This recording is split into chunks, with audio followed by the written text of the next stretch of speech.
Su palabra nos envió, pues fielmente cada uno el mensaje transmitió.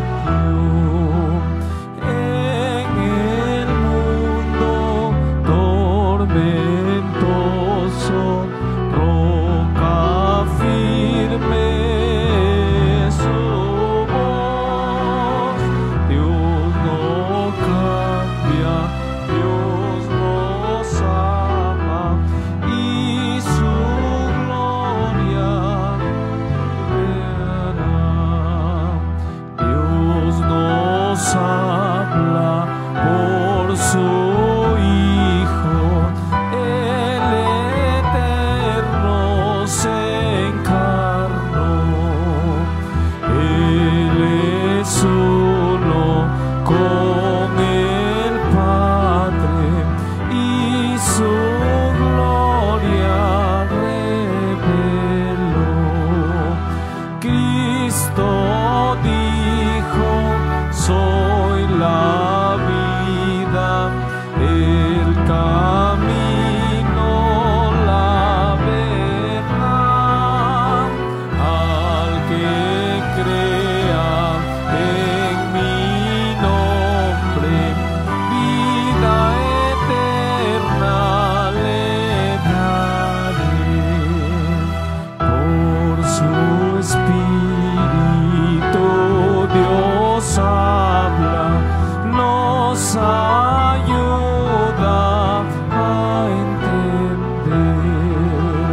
la palabra revelada que da vida y poder.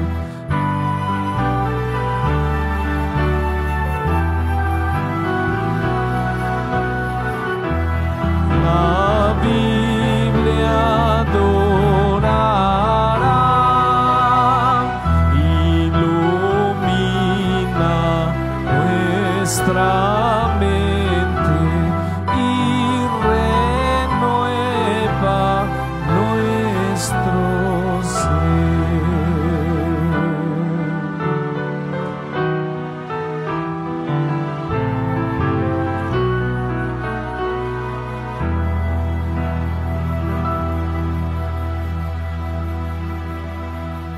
Amén, hermanos. Vamos a orar. Querido Dios, una vez más, Señor, gracias por iniciar, Señor, este seminario, el seminario de profecía. Suplicamos tu bendición al estudiar hoy, oh Dios, un capítulo más del libro del Apocalipsis. Suplicamos tu bendición, oh Dios, y que la sabiduría, oh Dios, necesaria sea con nosotros hoy para entender tu palabra. En el nombre de Jesús, amén. Bien, hermanos, estamos avanzando en nuestra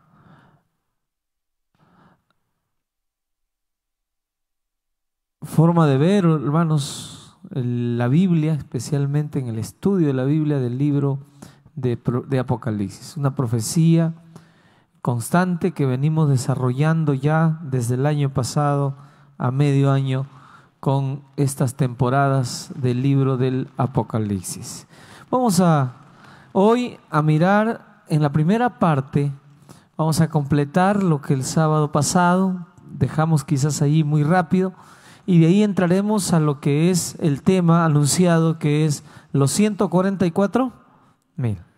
¿Quieren saber quiénes son?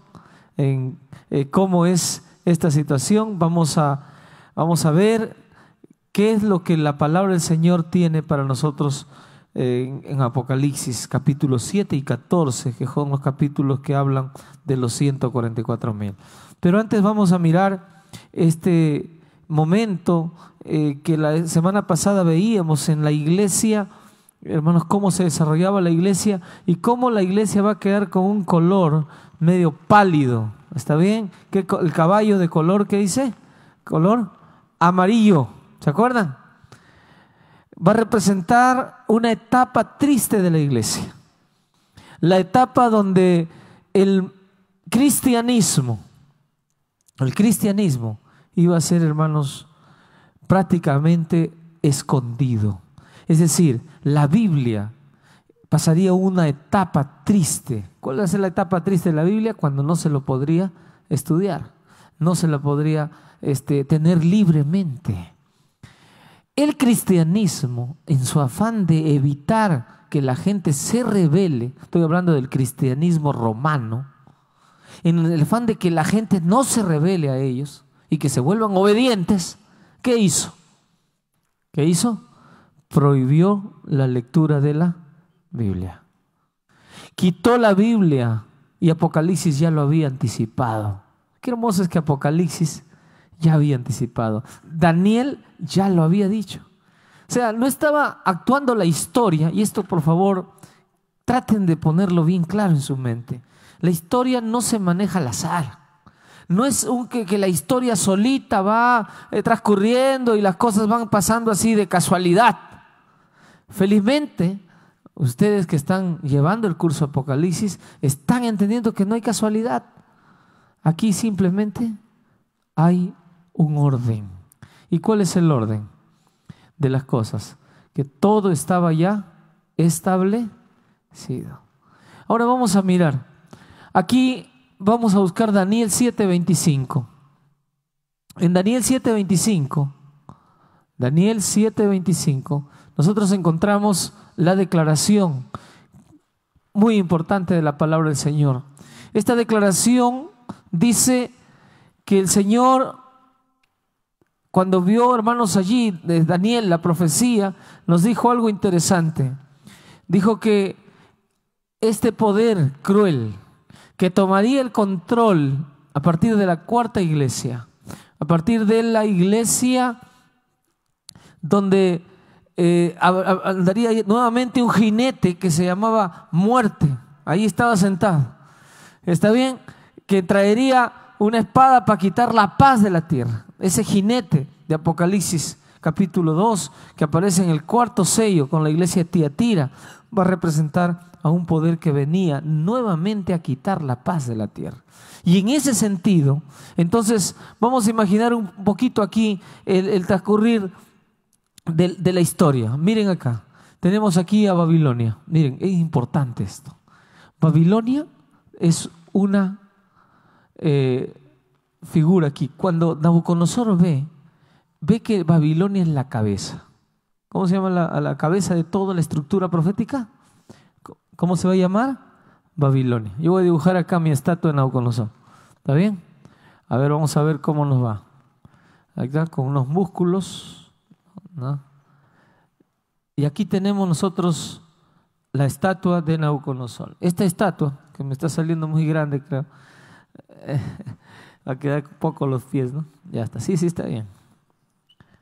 Ya, esta estatua de Nabucodonosor, que tenía aquí su faldita, vamos a ponerle acá, el vientre, ¿no? Se me acabó el plumón, creo. Esta estatua de Nabucodonosor, ¿la cabeza qué era? ¿Ah? El brazo y el pecho tenía un significado también. ¿Qué era? ¿Ah? Acá era Babilonia. Acá Medo-Persia. Aquí nosotros tenemos vientre y muslos, Grecia. Y acá tenemos Roma. Acá vino Cristo en esta etapa.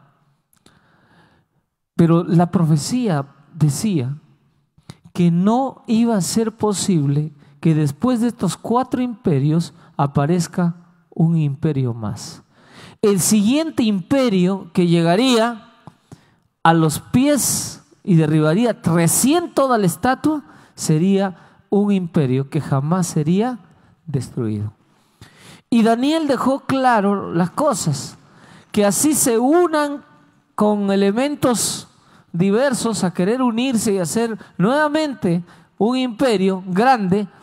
El barro y el hierro representaban que el mundo en el final de los tiempos, antes que la piedra llegue, no se iba a poder unir. Y Daniel dijo, en la interpretación, dijo las cosas bien claras, ¿no? ¿Qué dijo? Hacían alianzas. Así se case la princesa de este reino con el príncipe de este otro, con el tal de querer unirlos, no iba a poder haber una unión más. Varios desafiaron eso. ¿Quiénes fueron los varios? Carlos V, Napoleón Bonaparte, Hitler. Quisieron hacer nuevos imperios, pero no pudieron, porque estaba escrito en el libro de Daniel que no se podría, que no se haría tal cosa.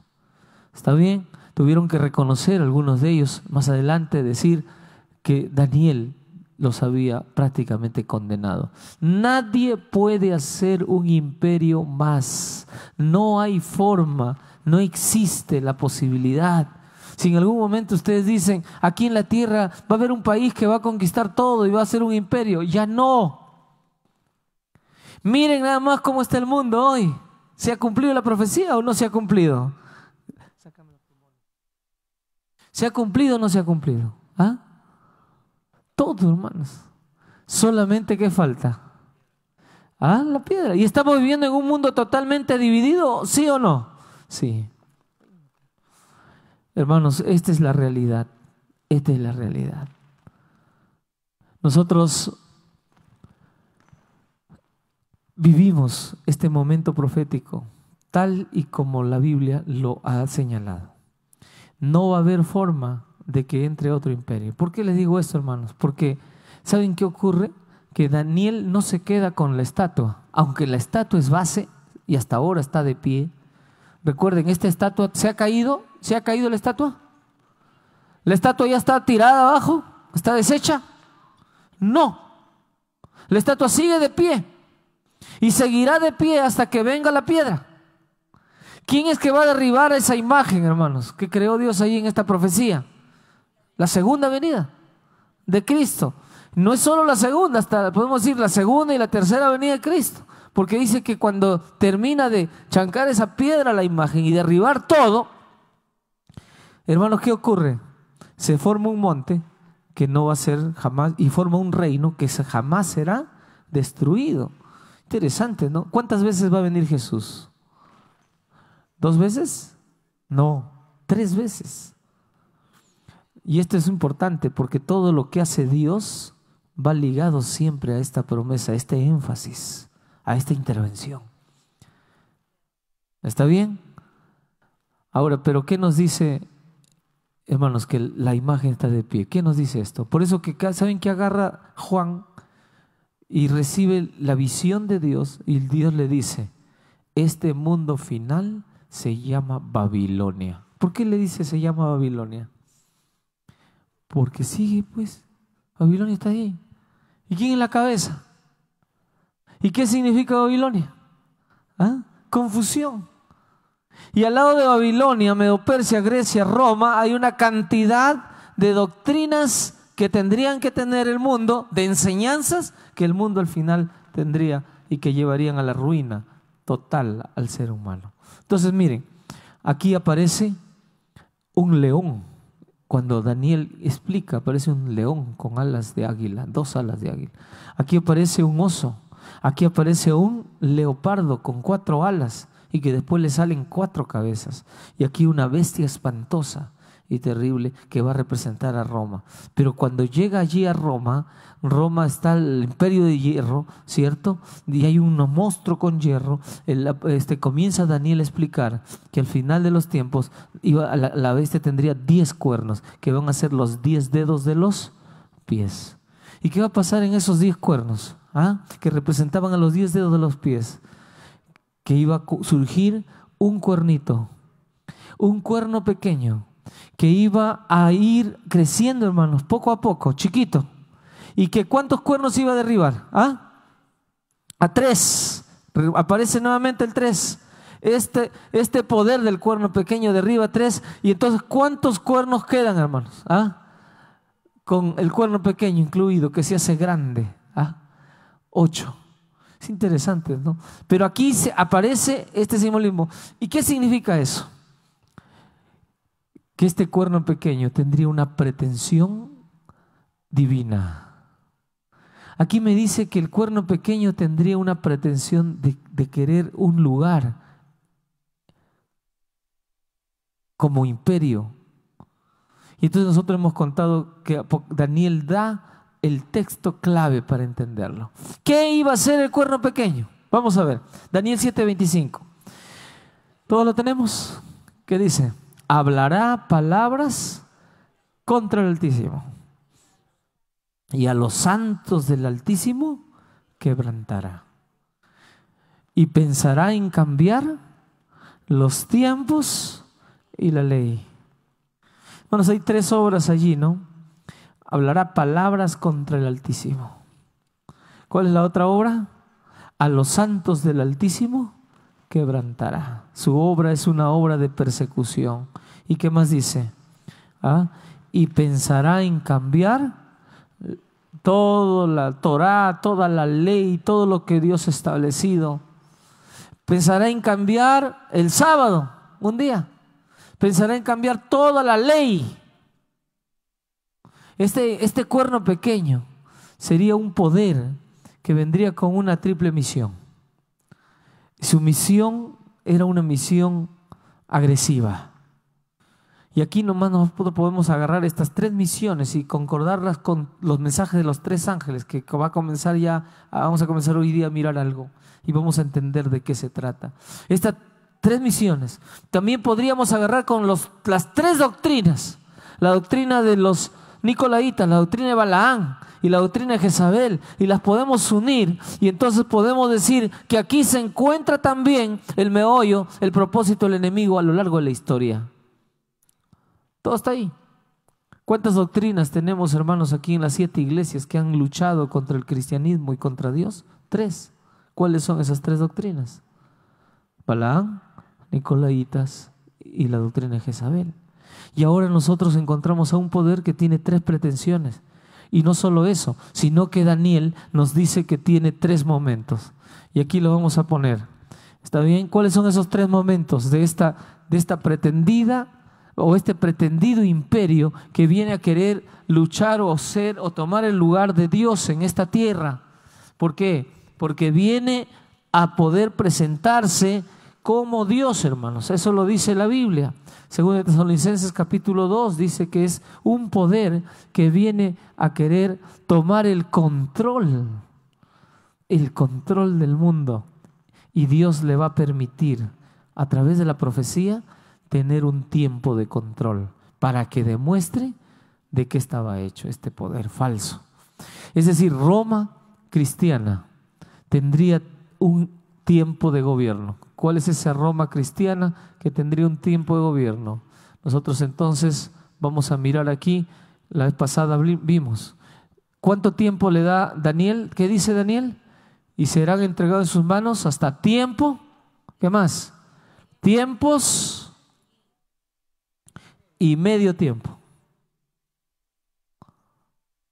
Acá está. Tiempo, tiempos y medio tiempo. 3 momentos. Interesante, ¿no? Si nosotros ponemos ahí en días, vamos a mirar ahorita cómo sale. Podríamos decir que este pretendido poder quería gobernar, vamos a decir así, en cortas palabras, 3 años y medio, pero proféticamente hablando es mucho más. ¿Cuánto tiempo duró el ministerio de Jesús? 3 años y medio. Este quería ser el representante de Jesús en esta tierra. Pero proféticamente la Biblia le iba a dar un periodo más largo. O sea, era un periodo mayor. La mañana ya escuchamos del sermón, ¿no? Y decíamos que ahí claramente que cuando se establece algo en nombre de Dios, a veces el tiempo es corto, pero se establece con poder. Este poder quiso establecer toda su filosofía, unir al mundo entero en un bloque de un cristianismo falso, y no lo logró. ¿Y cuánto tiempo Dios le dio al cuerno pequeño? La oportunidad a Roma cristiana, ese cristianismo romano. ¿Cuánto tiempo tuvo el poder en el mundo y el control? Vamos a mirar entonces un poquito la profecía y nos va a señalar todas las cosas. Vamos a Apocalipsis. A ver, señálenme qué texto yo podría señalar para explicar la profecía. A ver, ¿a dónde me voy? En primer lugar, para entender a este poder. Vamos primero rápidamente a Apocalipsis capítulo 11. ¿Lo tienen ahí en la Biblia? Por favor, tengan su Biblia ahí. Y ahí aparece una expresión interesante. ¿Qué dice?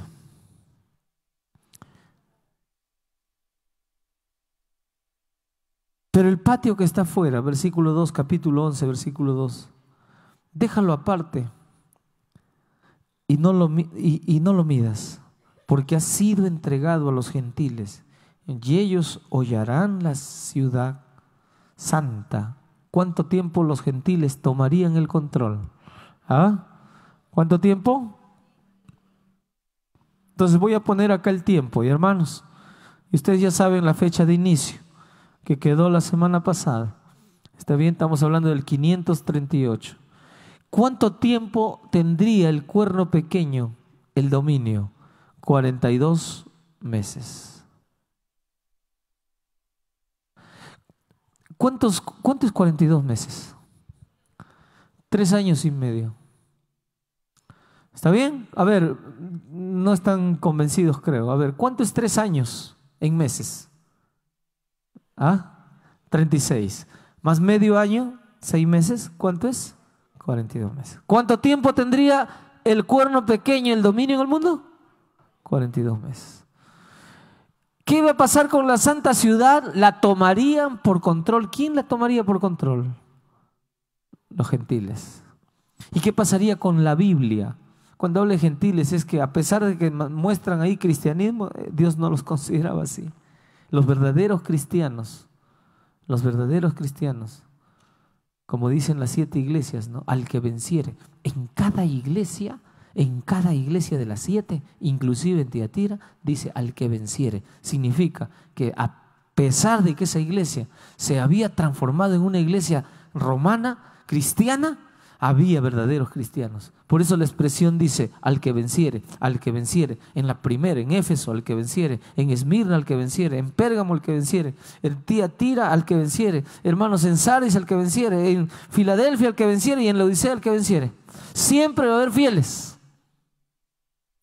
La iglesia se corrompe, se vuelve de un color amarillo. Dejó de ser el color blanco. Pasó el color rojo de la persecución. Llegó el color negro donde todo se volvió terriblemente tétrico. Y llegaría a un color de muerte, de palidez, el color amarillo.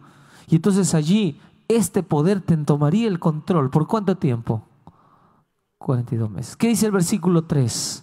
El versículo 3 nos da un panorama mayor. ¿Qué dice? Daré a mis 2 testigos. ¿Quiénes son esos 2 testigos?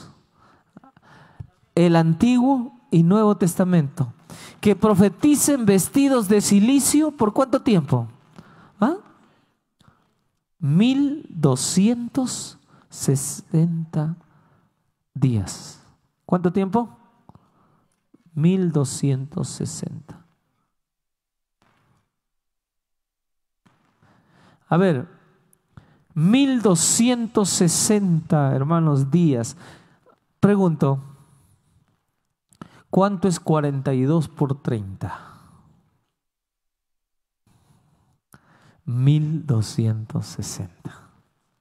¿Está hablando de lo mismo? Sí. ¿Qué iba a pasar con la Biblia esos 42 meses que el cuerno pequeño tendría el control del mundo? ¿Qué iba a pasar con la Biblia, hermanos? Estaría en oscuridad. No significa que nadie le iba a estudiar, porque siempre hay el que venciere. Sin embargo, visiblemente la Biblia sería prohibida. Y justamente en el decreto de Justiniano, aquí, el año 538, cuando se inicia la supremacía, hermanos, de la Iglesia Católica, la supremacía papal, y donde se nombraría en este decreto de Justiniano al Papa como el hombre que es representante de Dios en esta tierra y que es infalible, cabeza de la iglesia, y que todo rey que existía de los 10 cuernos, esos reyes que, hermanos, ahí se iban dividiendo cada vez más países, todos tenían que tener simplemente la venia de este poder. ¿Nos damos cuenta? ¿Cuánto tiempo tendría el control esta iglesia cristiana romana? ¿Cuánto? 1260 años. Porque en la Biblia, hermanos, en profecía, como ya vimos, un día equivale a ¿qué? A un año. En profecía se habla así: un día equivale a un año. Y eso lo aprendimos cuando estudiamos Apocalipsis, ¿no? Daniel, capítulo 9, cuando hablamos de las 70 semanas, Daniel capítulo 8, cuando hablamos de los años allí de la profecía más larga, los 2300 años de la profecía, hermanos, del santuario. Interesante. ¿Qué más vemos aquí? Pastor, pero no, Apocalipsis no habla de tiempos y medio tiempo. Ellos hablan de 42 meses, habla de 1260. Vamos a ver, ¿si habla o no habla? Sí habla. ¿Dónde está? 12:14. Vamos al 12:14. En el capítulo 12, versículo 14 dice: se le dieron a la mujer las 2 alas de la gran águila para que volase de delante de la serpiente del desierto a un lugar donde sería sustentado. ¿Por qué? Por un tiempo, tiempos y medio tiempo. A ver, voy a preguntar. Ya hablamos aquí. ¿Qué pasaría con la Biblia? ¿Qué pasaría con la Biblia? Desaparecería. ¿Por cuánto tiempo? 1260 o 42 meses. Ahora, ¿qué va a pasar con la iglesia? ¿Qué va a pasar con la iglesia? ¿Sería sustentada dónde? En el desierto. ¿Por cuánto tiempo? Y vuelve a repetir, ya no Daniel, ahora lo repite Apocalipsis. ¿Y qué dice Apocalipsis? Le da también el tiempo, hermanos, preciso de ese poder que, entre comillas, estaría representando ¿a quién? ¿A quién estaría representando? A Dios. Le dice Apocalipsis: tiempo, tiempos y medio tiempo. Pero es todo. Versículo 6. Miren el versículo 6 del capítulo 12. La mujer huyó al desierto, donde sería sustentada. Hermanos, allí Dios tendría un lugar preparado para que allí sea sustentada. ¿Qué iba a pasar con nuestra iglesia? Tendría que ser sustentada. ¿Por cuánto tiempo? 1260 años que la iglesia estaría escondida en forma invisible. No estaría en forma visible. Y esto, si tú sumas 538 más 1260, ¿cuánto te va a dar? 1798. ¿Qué iba a pasar, hermanos, en el año 1798? ¿Qué iba a pasar? Hermanos, la Iglesia Católica, el poder romano cristiano, según la profecía, tendría que dejar el poder y el control. Así. Perdería por un tiempo su control. ¿Por qué les digo un tiempo? Porque el Apocalipsis nuevamente va a decir que este poder tendría que recuperarlo, pero por ese tiempo tendría que perder el control. Y se le quitaría el poder, porque tendría que surgir, después de eso, tendría que surgir la iglesia final de la profecía bíblica. ¿Y quién es esa iglesia, hermanos? Vamos a mirar después, porque todavía no les voy a decir. La próxima semana voy a decir cómo surge la iglesia después de los 1798. ¿Qué pasaría en el mundo cuando el poder romano cristiano perdería el control del mundo? Se le quitaría cuando Berthier, el general de Napoleón Bonaparte, toma prisionero ahí al Papa Pío VI, lo destierra, hermanos, y muere en destierro. Y no solo eso, la Revolución Francesa le quita prácticamente todo lo que puede al catolicismo. Lo revierte. Se queman Biblias. Ay, hermano, es triste lo que pasa, porque la gente creyó que esto lo traía la miseria y el atraso. ¿Y saben qué? La iglesia abusó tanto de Europa, que Europa se volvió atea. ¿Tienen algún familiar ustedes ahí en Europa? Acá mi hijo Yerli ha estado en Italia y él ha podido mirar allá cómo es la frialdad de la gente, ¿no? Existen grandes lugares allí, pero a la gente no le importa mucho las cosas de Dios. ¿Qué le importa a ellos? ¿Ah? Es una sociedad muy materialista, humanista. Son buena gente, ¿ah? ¿Son malos? ¿No? Son buenos. Son gente que no te va a hacer daño, no te va a decir nada, tranquilo. Pero no les importa. Si existe Dios, que exista. Si no existe, tampoco, no me importa. Lo que vale para mí, ¿qué es? Mi trabajo. Si yo trabajo, todo me va bien. Si no trabajo, y hay mucha gente de esa que hasta cuida bien a su familia, por si acaso. ¿Ah? Con esa filosofía. Me extrañan, pero ahí van. Está bien. Pero le dieron la espalda y algunos se volvieron ateos. Le dieron la espalda a Dios. ¿Por qué se volvió atea toda esta sociedad? ¿Por qué? Porque por años la iglesia la abusó, quiso obligar, mató a cantidad de gente. Voy a pedir a Kevin. ¿Dónde está Kevin? Oh, ya se fue Kevin, creo, pero ya dejó el material. Por favor, pon. Van a mirar un poco cómo fue esta etapa y van a descubrir por qué Europa tuvo un problema. Y ese problema, hermanos, lo vamos a ver en cortos 4 minutos que vamos a mirar juntos una partecita especial. Voy a pedir que miren y ahí después de esto entramos ya a los 144,000.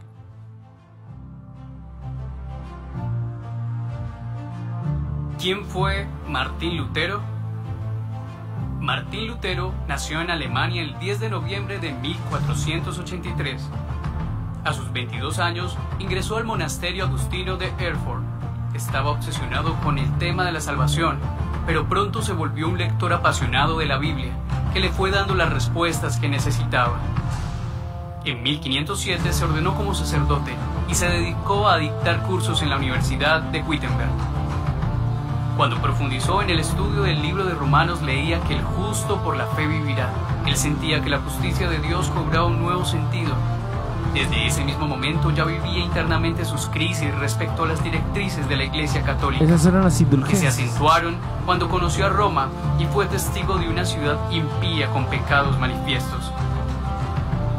Cuando regresó a Alemania, algo en su alma estaba por estallar. Solo faltaba el pretexto.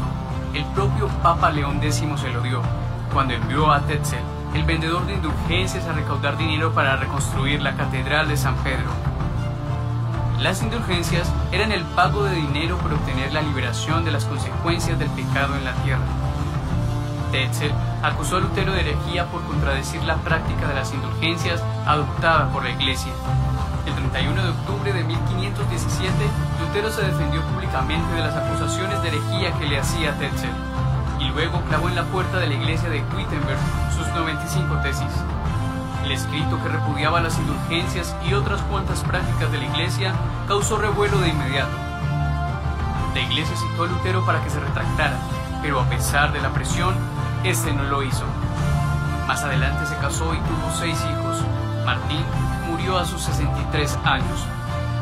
Cuando sintió que todo terminaba, comenzó a orar diciendo: Padre Celestial, eternamente misericordioso Dios, me has revelado a tu amado Hijo, nuestro Señor Jesucristo. A Él he confesado, a Él he proclamado, a Él amo, a Él honro como mi Salvador y Redentor, a quienes los impíos persiguen con sorna y burla. Oh Señor, toma mi alma. Interesante, hermanos. Amén. Este es un personaje de la historia. ¿Tenemos otro video? Sí. Ahora miren un poquito más antes. ¿Qué pasó? Se dan cuenta todo, ¿no? Lo que están ustedes siendo testigos.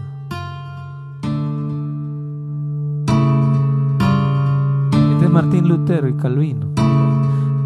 Ambos sacerdotes. No podía ser diferente porque los sacerdotes eran los únicos que tenían acceso a la Biblia. La Biblia estaba negada para el pueblo. Los que podían tener acceso eran ellos.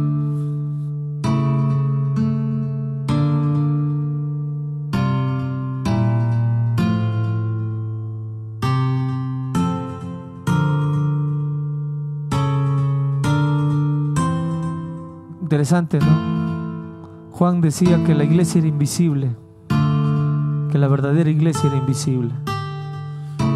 Cristo era la cabeza de la iglesia y era la verdadera piedra, decía Juan Hus, no Pedro. No Pedro. Ellos decían que la piedra que iba a caer en los pies de la estatua era el Papa. Fue condenado a la hoguera en el año 1415. En una carta de despedida dijo a sus amigos: esto me llena de placer, que hayan tenido que leer mis libros donde se manifiesta su maldad. También sé que han leído mis libros con más interés que las Sagradas Escrituras, pero en ellos han de encontrar las falsas doctrinas. Algunos afirman, decía él, ¿no? De eso. Juan Hus dijo las siguientes palabras: vas a asar un ganso, pero dentro te encontrarás con un cisne que no podrás asar. De quien hablaba Hus era de Martín Lutero, ya que 102 años después clavó sus 95 tesis en Wittenberg. En su escudo de armas figuraba un cisne. ¿Y tú confrontas la herejía y la manipulación con las Sagradas Escrituras? Es una pregunta interesante, ¿no? ¿Se dan cuenta, hermanos, cuán valioso fue el poder permanecer? Estos hombres dieron con su sangre, sellaron lo que se llama ahora ¿qué? El protestantismo. A ver, ¿qué pasó con el protestantismo? ¿Qué es protestantismo? ¿Qué significa? Que protestaron, que dijeron esto no está bien. El romanismo siempre quiere que todos piensen igual, que nadie diga nada. Pero hermanos, Dios no nos enseña así. Por ejemplo, les digo, ustedes como hermanos de iglesia, ¿tienen la capacidad para estudiar la Biblia y estudiarla profundamente, o solo eso es para los pastores? ¿Qué dicen ustedes? Profesor, ¿solo pastores tienen que interpretar la Biblia? No. Qué bueno, profesor. Tiene que hacerlo él. Pero hay hermanos que vienen a la iglesia con ese pensamiento romano, ese pensamiento de la era medieval, porque nunca estudian la Biblia en casa y están esperando solo recibir del pastor. Y todavía se quejan, dice, dice, está feo el mensaje. Todavía se quejan. No voy a dar mi diezmo ahora, está feo. Si está bonito, doy, dicen algunos, ¿no? Bueno, ¿será que así tiene que ser? Qué triste, ¿no? Pero hay gente que quizás esté pensando así. Esté pensando diciendo, pastor, tiene que prepararse, porque tiene que predicarme bien, porque yo no tengo tiempo para estudiar la Biblia. Yo tengo que venir el sábado y usted tiene que alimentarme. Ese se llama, hermanos, ¿cómo se llama eso? Romanismo. El pastor se vuelve un líder solo, ¿no? Es el único. No es así, hermanos. ¿Por qué no hay alguien que viene y me dice, pastor, deme 5 minutos, yo quiero hablar en la profecía? Yo te voy a dar, pero primero me dices qué vas a hablar, ¿no? Pero voy a extenderte, voy a decirte, felicitarte, te felicito, mira cómo estudias la Biblia. Sí, pastor, mire esta nueva cosa, quiero que usted mire cómo lo he visto en la Biblia. Y si es algo nuevo, qué lindo, ¿no? Qué lindo. Que aporte, que no divida, sino que aporte, que diga, acá hay belleza, acá hay fuerza. Escríbanme, hermanos. Ustedes saben ya el número de mi teléfono, WhatsApp. Ahí escríbanme. Digan cómo ven la profecía que has quizás visto en la Biblia y necesitas que la iglesia también lo vea de alguna manera. No estamos, hermanos, en el tiempo de Roma, de esos 1260 años. Estamos en un tiempo donde, hermanos, encontramos la palabra del Señor con más profundidad y más facilidad. ¿Está bien? Miren, antes el estudiar el hebreo, el griego, para los pastores era la base. Hoy todo ese estudio con toda la tecnología que existe, ustedes lo tienen a la mano, todo, cómo está un texto, cómo lo pueden desarrollar con el internet en pocos momentos, qué es la palabra, cómo está compuesta. Antes los pastores teníamos esa ventaja, ¿no? ¿Cuál era la ventaja? Yo estudié 4 ciclos de griego y estudiamos 2 ciclos de hebreo, ¿no? Entonces nos daba la capacidad para poder investigar un poco más profundamente cuál era el sentido real del texto. Hoy cuando entro a la Biblia, ahí en internet, a la Biblia, y encuentro un versículo y me da 10, 15 versiones, toditos cómo hablan. Y si digo quiero ver en su interlineal con el hebreo, me aparece también ahí. Y quiero saber qué dice cada palabra y cómo es su análisis, también todo está en un rato. ¿Qué ventajas tenemos ahora? La Biblia un tiempo fue prohibida, pero hoy está a nuestro alcance. En el año 1800, gracias al sacrificio de esos hombres, hermanos, en el año 1800 se forma la primera sociedad bíblica y la Biblia comienza a difundirse en el mundo entero. Antes algunos habían hecho intentos, hermanos, allí habían traducido la Biblia, habían mandado en Inglaterra, en varios lugares, ya habían comenzado a recibir. Martín Lutero también tradujo parte de la Biblia, ¿está bien? Pero después de que Roma cristiana dejó la supremacía, la Biblia comenzó a difundirse y hoy la tenemos como la tenemos. Allí la tienes tú, libre para estudiar, libre para poder decir, aquí está. Y no estás felizmente en algún país por ahí, medio de esos países que son a veces, que prohíben, pero estás en un país libre para agarrar la Biblia y poder estudiarla. Ese fue tiempos, ¿y qué dice? Medio tiempo. ¿Qué significa esto? 1 año, 2 años y medio año, lo que me da 12 meses, 24 meses y 6 meses. Y cuando tú sumas 12 meses más 24 meses más 6 meses, ¿te da cuánto tiempo? 42 meses. ¿Está bien? Tiempo de supremacía.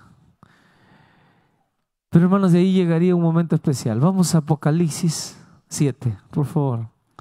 Vamos a entrar ahora a un momento especial en la profecía y quiero que miren ahora la pantalla.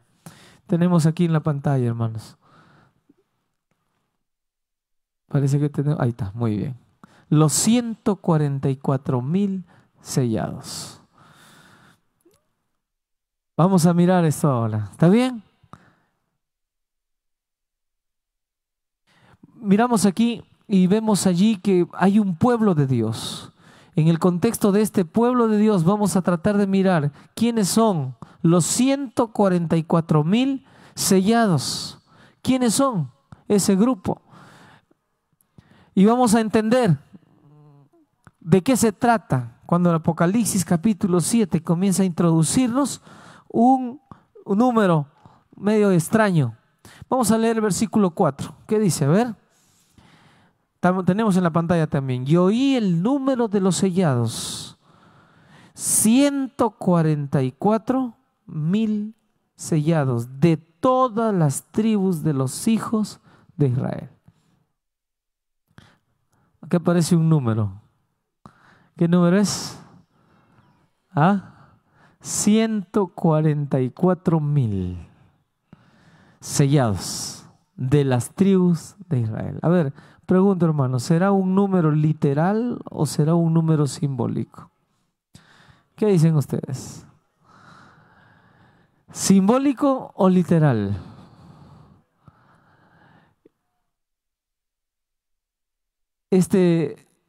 muchas teorías existen.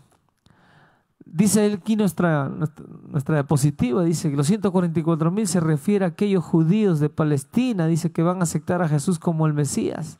Esa es una primera teoría.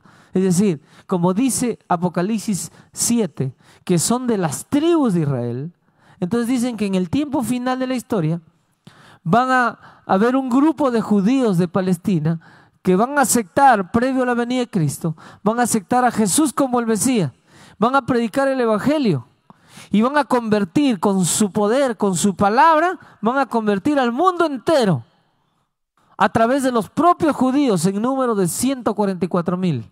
Dominarán el mundo. ¿Cuánto tiempo dice? ¿Ah? Todavía se agarran la profecía y dicen 3 años y medio. Y cuando nosotros sabemos que los 42 meses de los 3 años y medio no es literal, sino es simbólico. ¿Cuál es el símbolo? Que no son 3 años y medio, sino 42 meses, pero que multiplicado por 30 me da 1260, pero que no son 1260 días, sino son 1260 ¿qué? Años. ¿Saben cómo lo interpretan las iglesias esta profecía? Literal. Es la interpretación literal.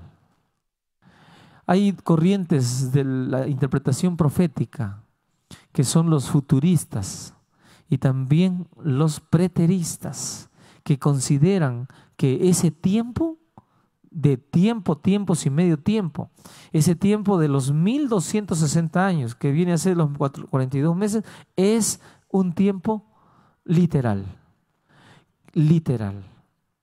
Los evangélicos, si ustedes conocen, casi todos nuestros hermanos evangélicos, interpretan la profecía esta como literal y piensan que al final de los tiempos, miren cómo es la interpretación evangélica, ¿no? Al final de los tiempos se va a levantar allí en Israel, cerca de Israel, un poder que va a ser ese poder satánico, el anticristo, y entonces quien va a destruir allí, ese poder del anticristo, tipo Saddam Hussein, ¿qué más? A ver, esos sanguinarios que han habido. No, allí en el Medio Oriente. Porque ellos consideran que todo va a volver ¿a dónde? ¿A dónde va a volver todo? A todo va a volver ahí donde está Israel. Todo va a volver ahí. Y ahí Israel nomás es la base. Por eso es que, hermanos, Estados Unidos cuida a Israel. Estados Unidos está allí, como se dice, protegiendo a Israel. Ustedes dicen, ¿por qué protege Estados Unidos a Israel? Porque Estados Unidos es un país protestante, evangélico. Y dentro de sus profecías de los evangélicos interpretan que el punto culminante en Apocalipsis es los israelitas. Y que ellos van a tener que luchar ¿contra quién? Contra el anticristo que debe formarse de las naciones vecinas a Israel. Entonces cuando se levantó Saddam Hussein, Estados Unidos dijo, aquí está. Esta es nuestra oportunidad, ese es el anticristo. Fueron y lo destruyeron, hermano. Ahora, Israel es un país tan pequeñito. A ver, más o menos como Tumbes. ¿Quién es tu vecino acá? ¿No? Tumbes es chico, ¿no? Pequeño, ¿no? Israel está rodeado de países grandotes, Irán, Irak, todos unos países grandes. Todos lo quieren ver muerto. Todos los países vecinos de Israel lo odian a Israel. Todos quieren acabar con Israel. Pero ¿cómo sobrevive Israel ahí? Israel todavía se da el lujo de decir, no me provoques que te anulo. Israel es bravo, ¿no? Y ya un día Irán probó eso, ¿no? Porque le hizo daño a Israel. Israel le declaró la guerra y le hizo una guerra de 6 días.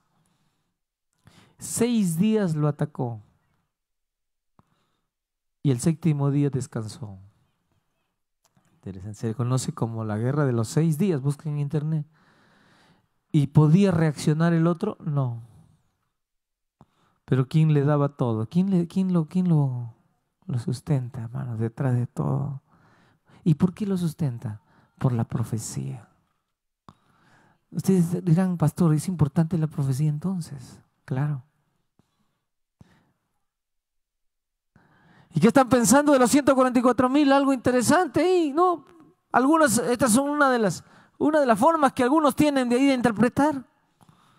Pero todo está basado en literalidad. Por ejemplo, 144,000, el número es literal. Y como dice de los judíos, también es literal, tiene que ser literal.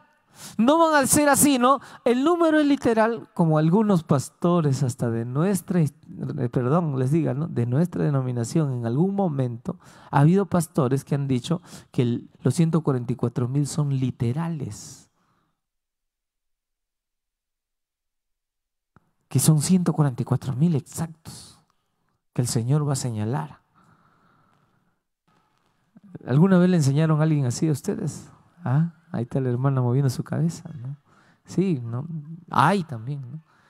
Pero yo le digo siempre a esos hombres que vienen a enseñar así, le digo, ¿cómo vas a decir literal? Si tú dices que el número es literal, entonces son de las de Israel, porque también tienes que aceptar que es judíos.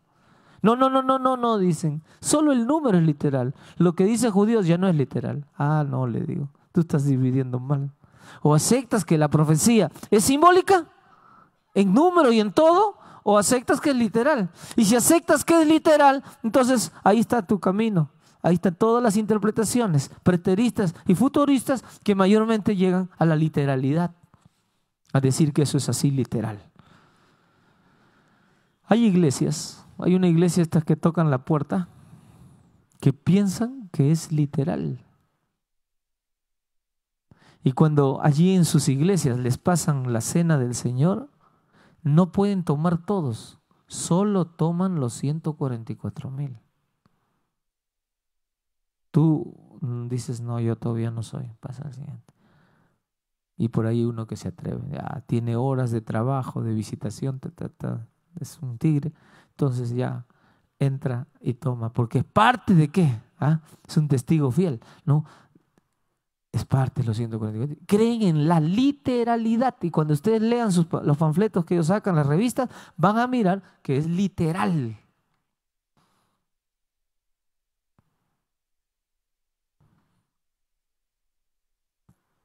Ustedes escucharon del movimiento de la reforma, ¿no? Pero yo lo llamo siempre deforma, ¿no? Porque deforman la integridad de la iglesia. Y ustedes se ríen algunos acá. Pero hermanos, miren, ¿saben qué dicen ellos? Que también el número es literal.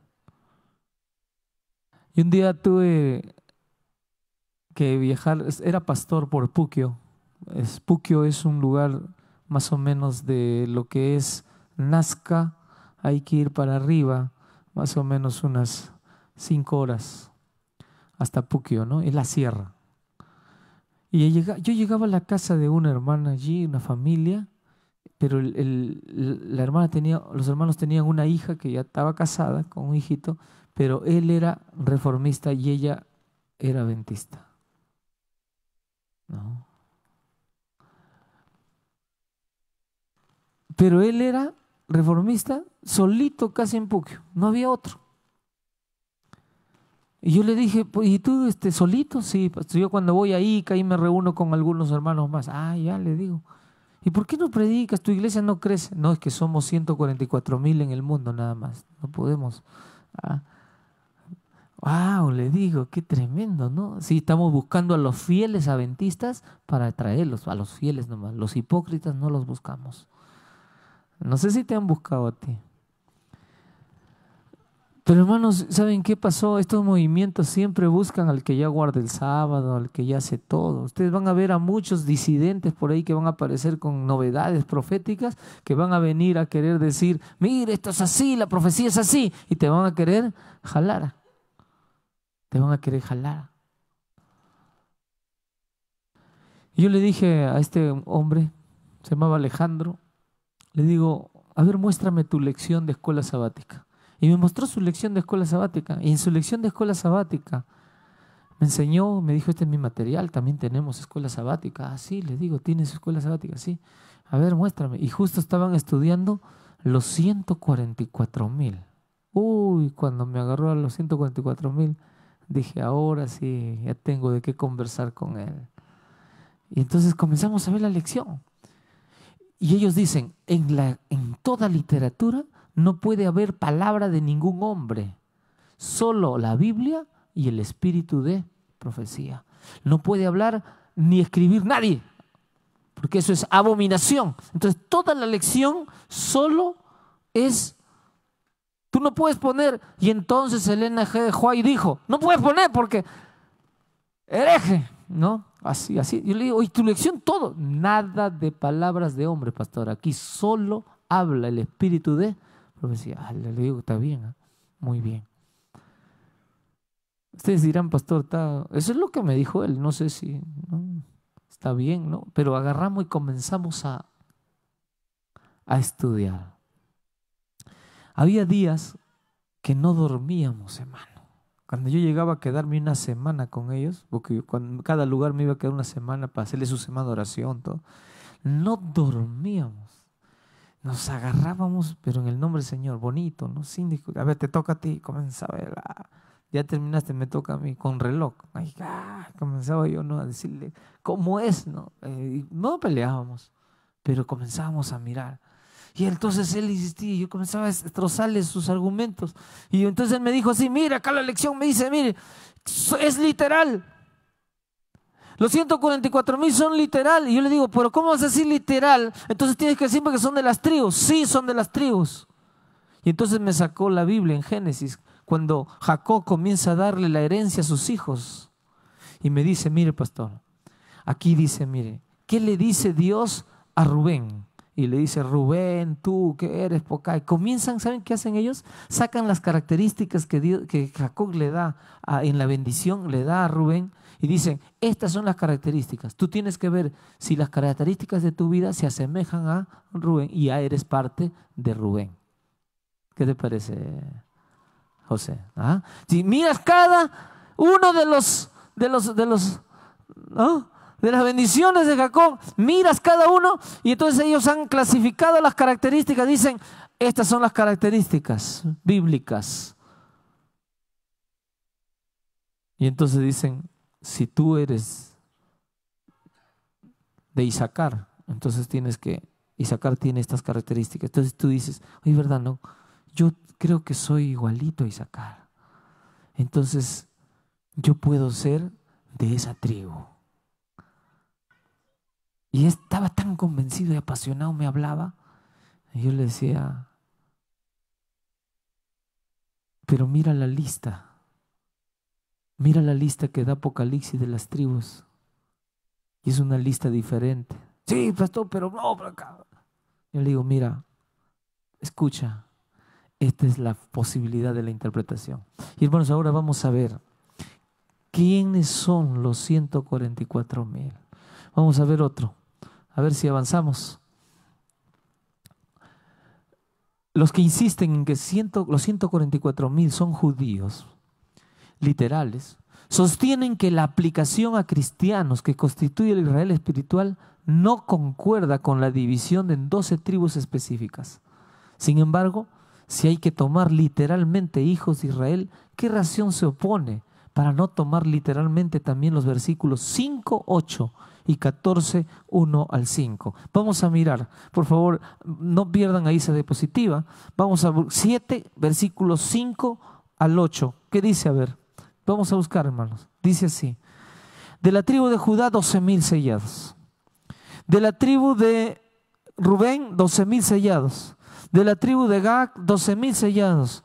De la tribu de Aser, 12,000 sellados. De la tribu de Nectalí, 12,000 sellados. De la tribu de Manasés, 12,000 sellados. Ahí está Manasés, hijo de José. De la tribu de Simeón, 12,000 sellados. De la tribu de Leví, 12,000 sellados. De la tribu de Isaacar, 12,000 sellados. De la tribu de Zabulón, 12,000 sellados. De la tribu de José, hermanos, 12,000 sellados. Y de la tribu de Benjamín, 12,000 sellados. Ahí están los 12, perdón, dije delante es algo malo, pero aquí están los 12 hijos de Jacob. Ahí están completos. De la tribu Benjamín, 12,000. Miren el número que aparece, 12,000. 12,000. Y 12 veces 12, ¿cuánto me da? 144. Muy bien. ¿Qué más nos dice ahí? Vamos a Apocalipsis 14. Y cuando van a Apocalipsis 14, por favor, vamos a Apocalipsis 14, encontramos allí las descripciones desde el versículo 1 al 5.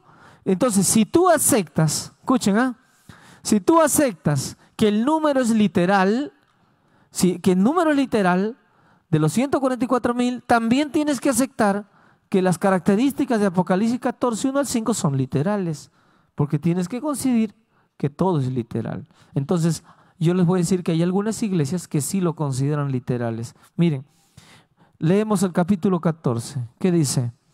Después de esto miré, y aquí, ¿qué dice?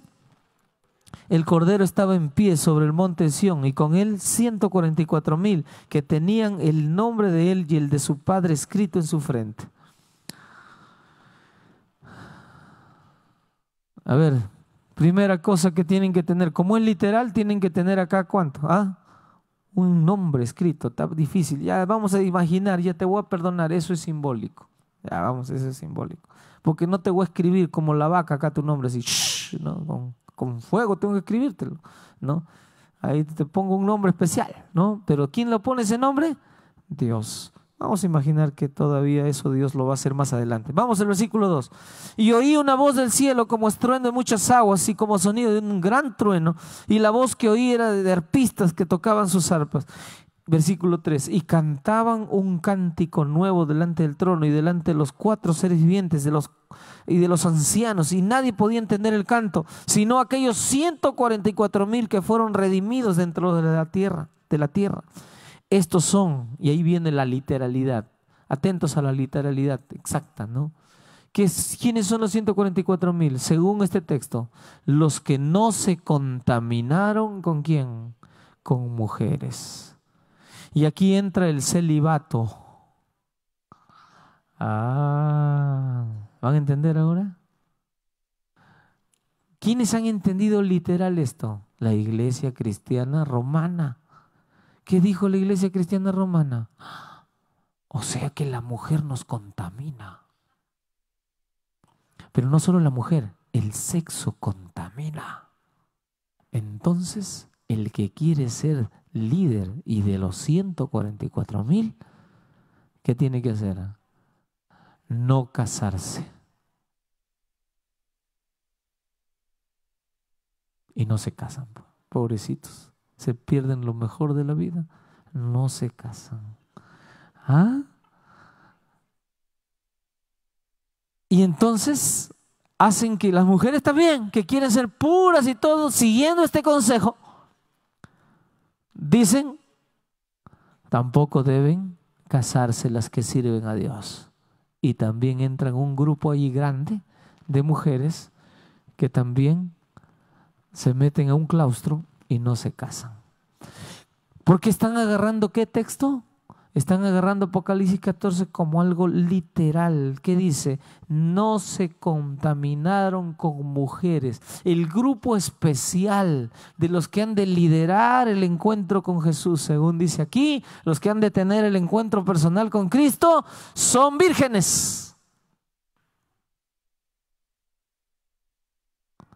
Así dice, ¿no? No se contaminaron con mujeres, pues son, ¿qué dice? Vírgenes. Así que aquí ya no hay ni uno, ¿no? A ver, bueno, puede haber, acá están algunos jovencitos todavía que no se casan, ¿no? Muchachos. ¿Qué tendrían que hacer para ser parte de los 144,000 ellos? No casarse, ser vírgenes. Está bien. Todos los demás casados aquí, caballeros nomás, ya nos forman parte de los 144,000. Pero está mal, por hermanos. Le hermano Juan, un día el ángel le dijo así, tú serás, si sigues fiel, le dijo el ángel a Elena de Juan, tú serás parte de los 144,000. Y no le dijo el ángel a Elena de Juan, Elenita, disculpa, como ya eres casada, no eres parte de los 144,000. Así no le dijo. Le dijo, si sigues siendo fiel, serás parte, formarás parte de los 144,000. ¿Qué más dice? estos son los que siguen al Cordero por donde quiera que va, pues son redimidos de entre los hombres como primicias para Dios y para el Cordero. Versículo 5, miren, esta característica es más difícil todavía. Lo de vírgenes es fácil. Ahora la del 5 es más bravo. ¿Qué dice? Y en sus bocas, ¿qué pasa en sus bocas? ¿Ah? No fue hallada, ¿qué dice? Mentira, pues son sin mancha delante del trono de Dios.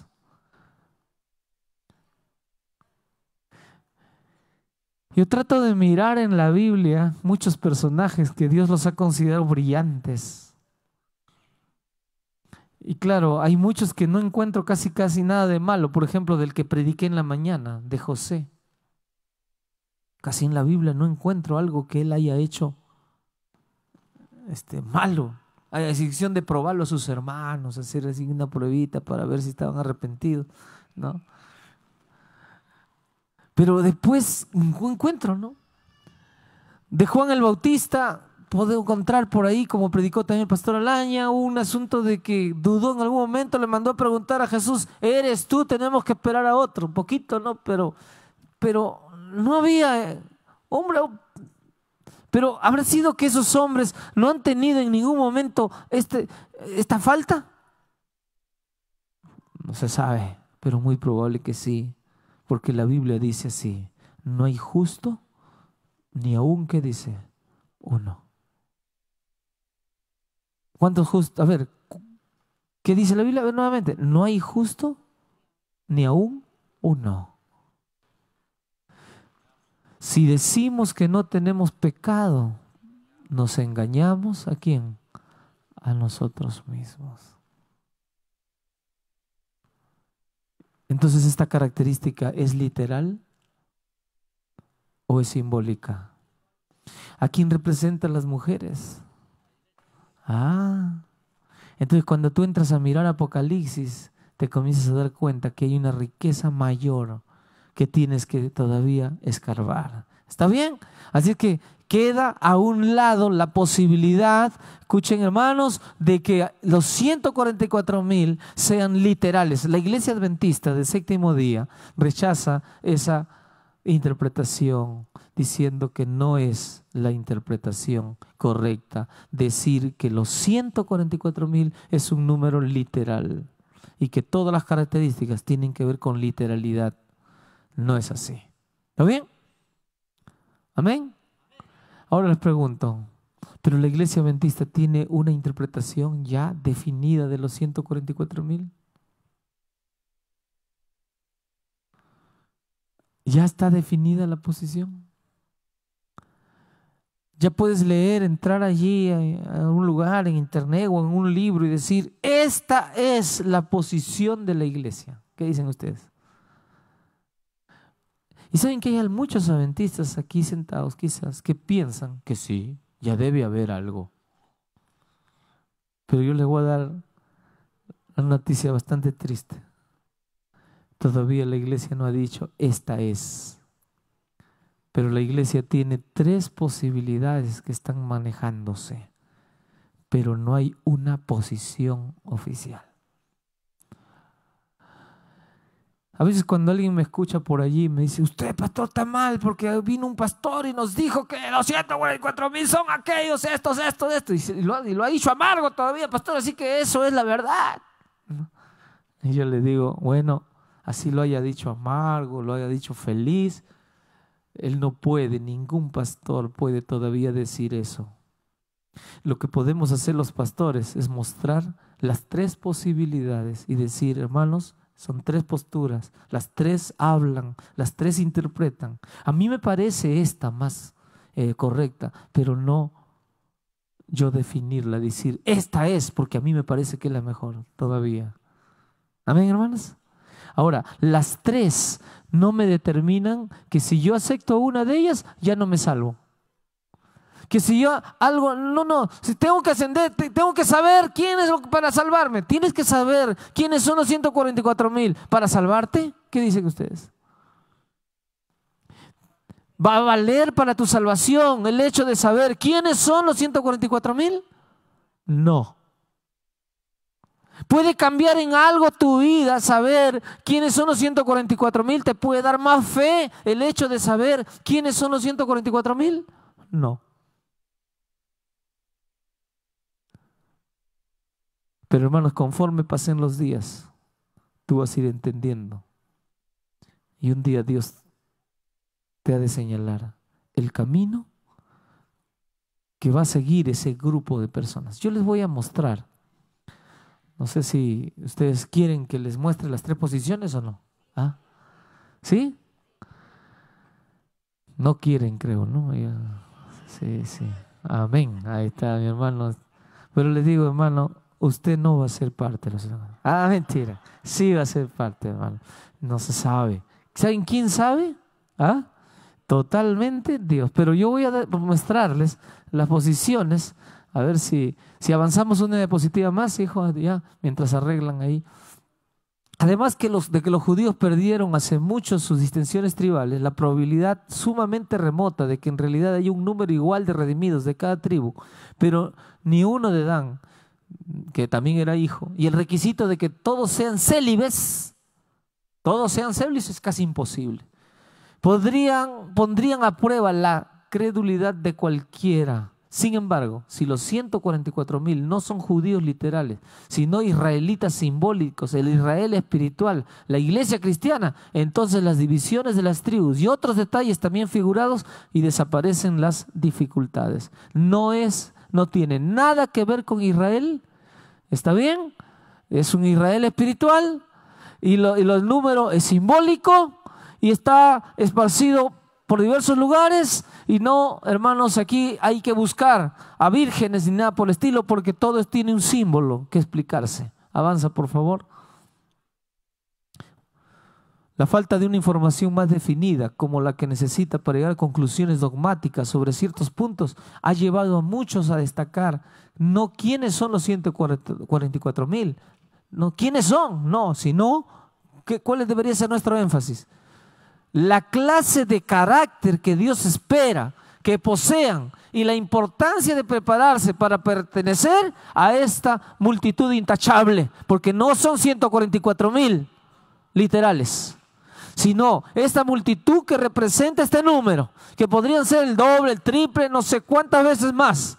Pero este número, tenemos que, en lugar de mirar quiénes son, tenemos que ver el carácter del número y especialmente el carácter de los que van a llegar a ser parte. ¿Cuáles son las características que Dios espera de aquellos que quieren pertenecer a los 144,000? Entonces ahí cambian las cosas. Amén. Avanzamos. Viene muy al caso el siguiente consejo que la hermana Joy da antes de iniciar nuestra interpretación de las 3 interpretaciones. ¿Qué dice? No es su voluntad. ¿De quién no es la voluntad? De Dios. No es la voluntad de Dios que se entablen discusiones por cuestiones que no les ayudarán espiritualmente. ¿Cuáles son esas discusiones? Tales como ¿quiénes han de componer los 144,000? Esto lo sabrán sin lugar a dudas dentro de poco tiempo, dijo la hermana Joy, ¿no? Por eso la iglesia sigue también estudiando, no se ha quedado. Sigue mirando, hermanos, al fondo. Pero hay que perder tiempo en discusiones. ¿Quiénes serán, hermanos?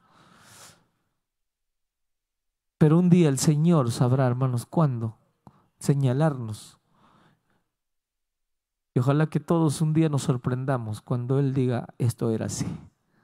Pero, ¿qué tenemos que entender y interesa ahora? De ser parte de ese grupo. De ser parte. ¿Qué características tiene, pastor, para yo seguirlas? Para querer un día, pero voy a ver las características, carácter de esa gente, pero no voy a decir quiénes son.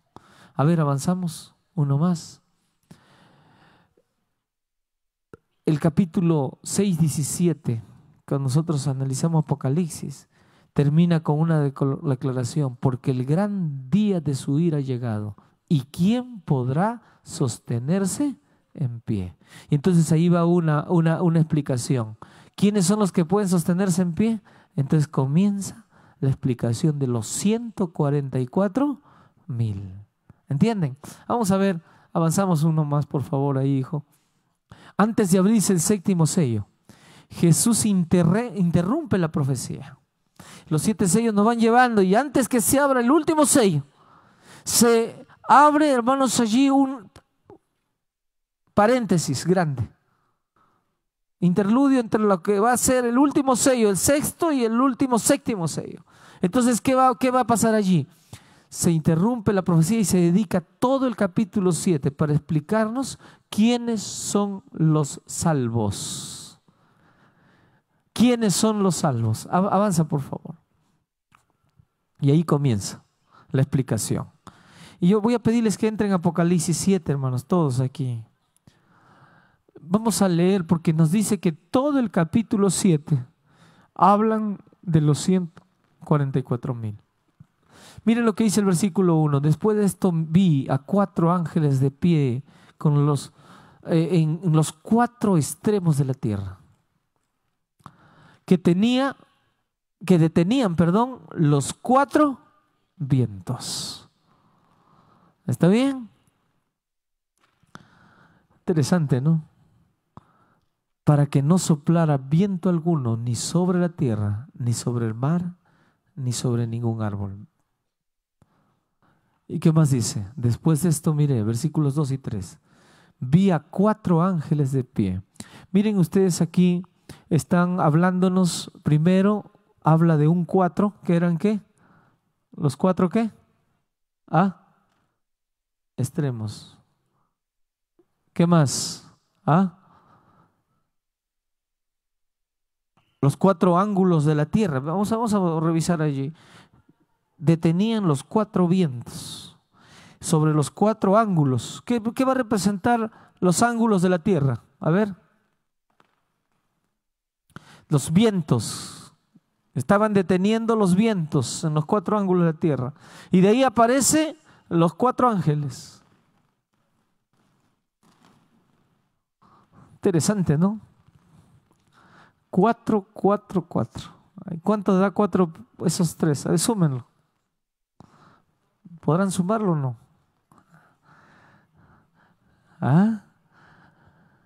12, ¿no? Interesante, ¿no? Y después aquí aparece el 12.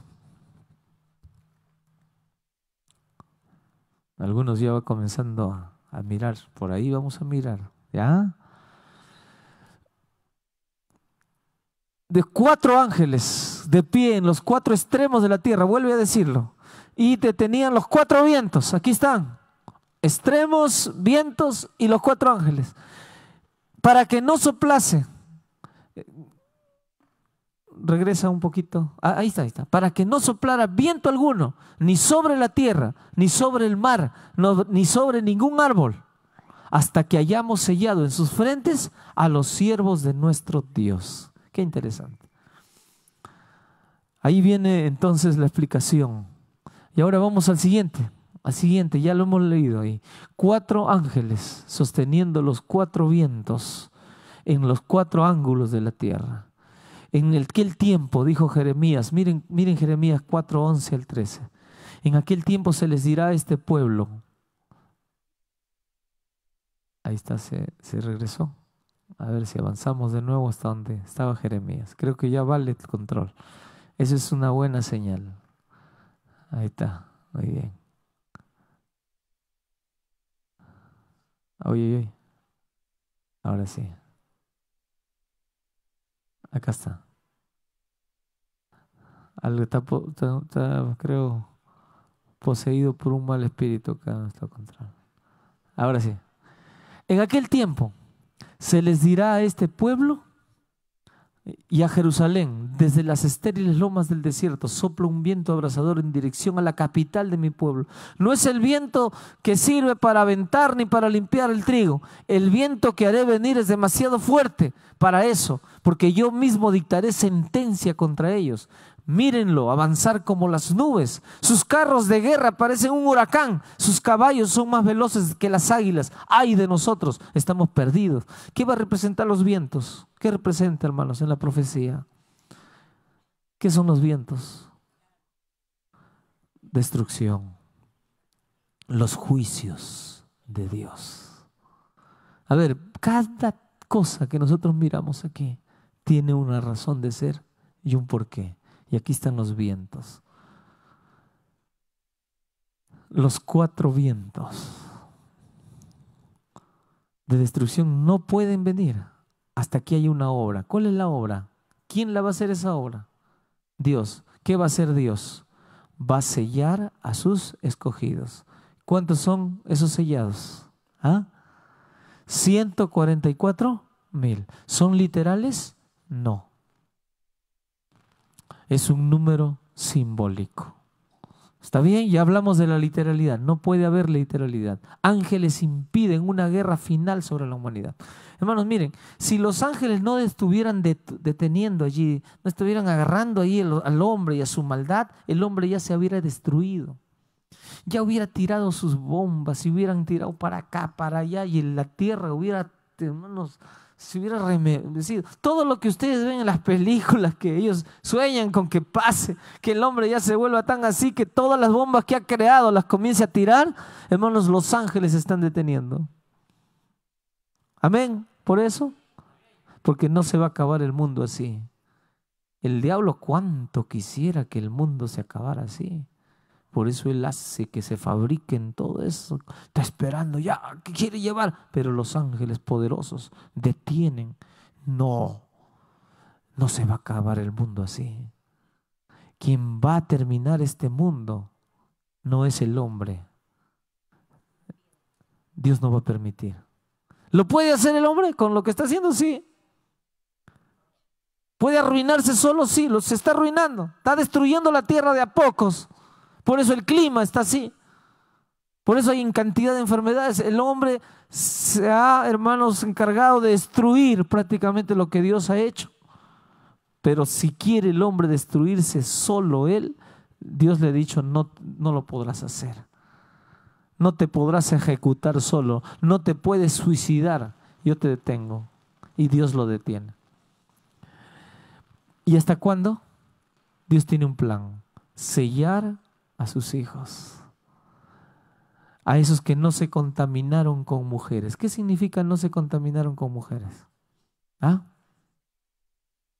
Por favor, damas, no se sientan ofendidas con la Biblia. La Biblia no tiene la intención de ofender, que ustedes son símbolo de contaminación. Por favor. Ustedes son preciosas, hijas del Señor. Amén. Cuando habla la Biblia así, la mujer en Apocalipsis representa que hay iglesias. Ya vamos a llegar a Apocalipsis 12 y allí ustedes entenderán. Pero también vayan viendo en sus casas Apocalipsis 17, aparece una mujer ramera. Y en Apocalipsis 12 aparece una mujer pura. La mujer pura del Apocalipsis 12, que tiene la luna debajo de sus pies, que representa la Biblia, que es vestida del sol, que va a representar el sol de justicia, que es Cristo, y que tiene una corona con ¿cuántas estrellas? ¿Cuántas estrellas? 12.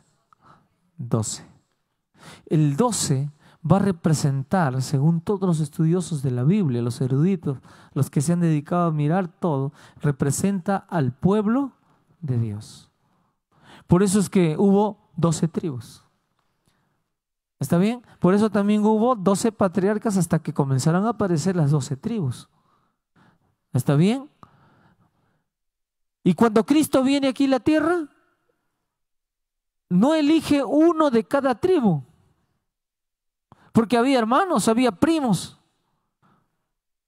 Había por lo menos 4 que eran familiares. ¿Quiénes eran? A ver. Andrés, Pedro, Simón, ¿quién más? Juan y Jacobo, eran primos. Y trabajaban para Zebedeo, que era el que tenía la plata, que tenía las embarcaciones. Y los 4, claro, los 2 eran hijos de Zebedeo y los otros 2 eran los familiares. Y todos trabajaban para la empresa, pero Cristo vino a mirar esa empresa.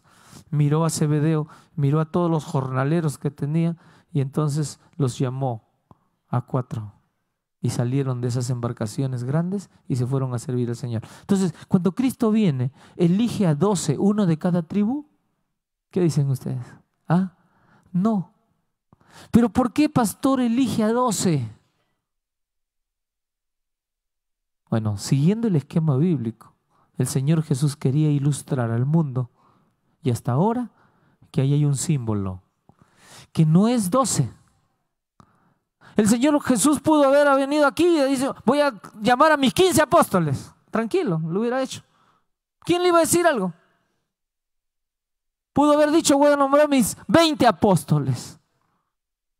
Pero en el afán el Señor de llegar a los 144,000, para que tú entiendas, es que el Señor no le interesa en esos momentos la cantidad, pero Él agarra y dice, voy a elegir a mis 12 apóstoles. Porque cuando el que lee la Biblia va entendiendo, entiende que aquí hay una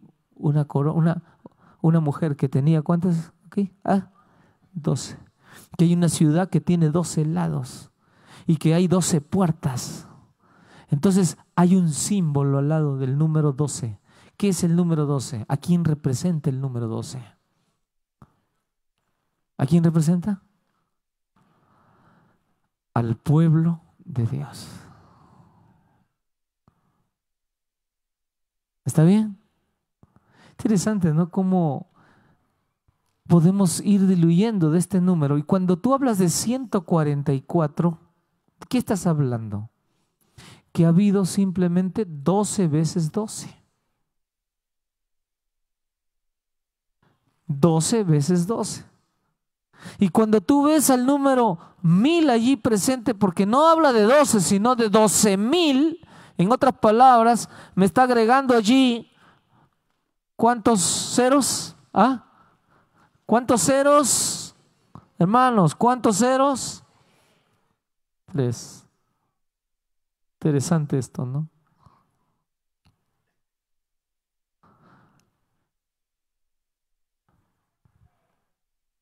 ¿De qué está hablando entonces, hermanos? ¿De qué está hablando? De un símbolo que Dios quiere establecer. 144 es simplemente el número del pueblo de Dios. 12 veces 12. Y el 1000 está representando al pueblo, hermanos de Dios. Interesante, ¿no? Hasta el número puede tener un significado interesante. Pero vamos a suponer que tú digas, pastor, ¿qué es eso? Muy bien, no hagas caso a eso. ¿Está bien? Pero vamos a mirar ahora lo que podría ser la interpretación de acuerdo a las citas del espíritu de profecía. Oí el número de sellados, 144,000 sellados de todas las tribus de los hijos de Israel. Son personas selladas con el sello de Dios, hermanos. Son gente que no se ha contaminado con mujeres, que son vírgenes, que han seguido, hermanos, allí, fieles al Señor. ¿Quieren que les muestre las 3 interpretaciones o no? ¿Qué hora es? A ver, díganme, porque yo me emociono, hermanos, aquí. No, ya tengo que acabar. Entonces, ¿saben qué? El próximo sábado será el día en que mostramos las 3 interpretaciones. Dios los bendiga. Vamos a ponernos en pie y vamos a orar. ¿Está bien? No se amarguen, hermanos, tranquilos, paciencia. ¿Está bien? Hay tiempo para todo. Ahora es tiempo de disfrutar del programa de jóvenes. Vamos a orar. Y nadie vino a pasarme la voz, no sé por qué. Yo debí ser avisado siquiera 4:30. Está bien, para terminar con el tema. No se olviden que estamos desde las 2:45 poniendo videos, ¿no? Ya hemos cambiado del equipo de audio, ahora hay gente muy ahí puntual, así que a 2:45 estamos poniendo el video, hermanos. Amén. Hoy día comenzamos a mirar una película, los puntuales, ¿no? Y tratemos de venir, porque la próxima semana estaremos identificando las 3 posiciones y entrando al tema, hermanos, de el mensaje de los 3 ángeles, que me va a decir qué es lo que sucede después de 1798. Dios los bendiga. Vamos a orar. Querido Padre, gracias, Señor, porque tu palabra, oh Dios, nos ayuda a entender. hubo un poder que quiso establecerse, Señor, con tiempos y medio tiempo en este mundo. 3 etapas, 3 momentos que ilustran, oh Dios, la obra del cuerno pequeño y de esta iglesia cristiana romana que, oh Dios, quiso dominar este mundo, Dios. Gracias porque hubo un Juan Hus, un Martín Lutero, que le dijeron, oh Dios, en su cara que Pedro no era la primera piedra, que los pontífices romanos no eran la piedra que caía en los pies de la imagen, que no era así. Y oh Dios, gracias porque en esa etapa hubo gente fiel. Gracias porque Apocalipsis siempre nos ilustró que en esas 7 iglesias, incluyendo esta última que vivimos, siempre habrá vencedores. Y hubo vencedores aún en esa etapa, gente que se sacrificó, que murió muchas veces por defender la verdad. Y ahora, oh Dios, al también entrar al tema de los vientos, oh Dios, que son detenidos aquí, estos 4 puntos cardinales, los vientos de destrucción que son símbolo de la maldad del hombre, que quiere acabar con la naturaleza. Y oh Dios, gracias porque nos muestras que hay 4 ángeles que lo detienen, porque hay una labor que hacer, que es de sellar a los hijos tuyos, Padre. Veremos, oh Dios, en qué va a consistir el sello, Señor, y cómo la iglesia está interpretando. Oh Dios, ayúdanos a que la próxima semana podamos seguir estudiando esta profecía. Y te agradecemos, oh Dios, por toda la asistencia de nuestros hermanos aquí y también por aquellos que están mirando por el Facebook, por el internet. Te agradecemos en el nombre de Jesús. Amén. Hermanos, Dios los bendiga. Siéntense, gracias, y esperemos juntos la terminación de nuestro santo día, el sábado, con el programa.